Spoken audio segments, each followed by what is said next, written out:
Nu tai va, pjaunam kanalą. Išpjautas kanalas, dabar bandom susirinkti medieną. Ta mediena bus naudojama grybų sodinimui šitakėms. Taipogi reikia išsivalyti kanalą dėl melioracijos.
Sekantis procesas yra vaškavimas.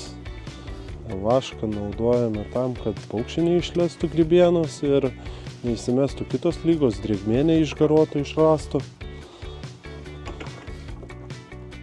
Vašką pirkau specialiai grybams šitakėms. Pats vaško tirpdymas. Gal sakyčiau, pats sunkiausias viso šito proceso dalis buvo vaško ištirpdymas. Kaitinau ir šitame prietaise, bet šitas vaško jisai neišlydo, nes lauke temperatūra esanti per vėsi ir iš karto stingsta.